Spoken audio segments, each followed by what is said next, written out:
প্রথমত আমি এটা নিয়ে খুব বেশি কিছু বলতে চাই না, এই কারণে বলতে চাই না, আমি ওই ভদ্রলোককে বিকৃত মানসিকতার লোক মনে করি।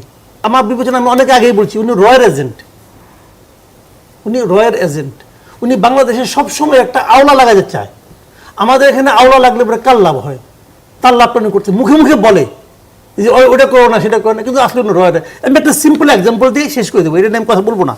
সিম্পল এক্সাম্পলটা কি, উনি এই দেশ থেকে চোরাই পথে ভারতে ঢুকছেন, এর ভিডিও আমরা সবাই দেখছি। উনি কিন্তু কোনো বৈধ পথে ঢুকেন নাই, ওনার পাসপোর্টে কিন্তু ওখানে ঢোকার অথবা আমাদের এখান থেকে বের হওয়ার কোনো সিল নাই ইমিগ্রেশনের। এটা নিয়ে তারপর ওখান থেকে উনি থাইল্যান্ড গেছেন, থাইল্যান্ড থেকে উনি ফ্রান্সে গেছেন, বুঝলেন।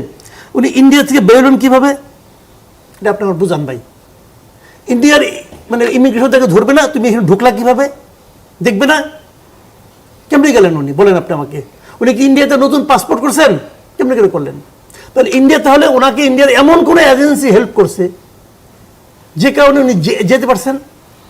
তার মানে উনি ইন্ডিয়ার পারপাজে সার্ভ করেন। এতেই প্রমাণিত হয় ইন্ডিয়াতে ওনার খুব পাওয়ারফুল কিছু লোকের সঙ্গে সম্পর্ক আছে। উনি ওইখানে বসে ইন্ডিয়ার পারপাস সার্ভ করেন, মানে মুখোমুখি ইন্ডিয়াকে গালাগালি করেন আর ইন্ডিয়ার পারপাস সার্ভ করেন। ওনার জীবনের লক্ষ্য একটা, এবং উনি থেকে বিপুল পরিমাণে অর্থ পান, উনি মাল পান, মাল, কথা পরিষ্কার।